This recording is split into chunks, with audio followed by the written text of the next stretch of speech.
BNP ক্ষমতায় এলে July August আন্দোলনে শহীদ এবং আহতদের পরিবারের সকল দায়িত্ব নেবে রাষ্ট্র, এমন মন্তব্য করেছেন বিএনপির সিনিয়র যুগ্ম মহাসচিব অ্যাডভোকেট রুহুল কবির রিজভী। দুপুরে মেহেরপাড়া ইউনিয়নের চোয়া এলাকায় ২৪-এর ছাত্র জনতার গণঅভ্যুত্থানে শহীদ আরমানের স্বজনদের সাথে সাক্ষাতের সময় সাংবাদিকদের সাথে এসব কথা বলেন তিনি।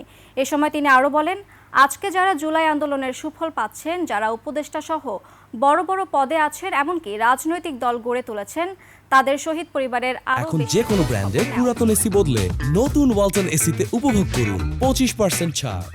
সেই ব্যক্তিটির পরিবারের সন্তানরা বাড়িতে না থেকে এতিমখানায় থাকতে হবে, এটা অত্যন্ত মর্মান্তিক।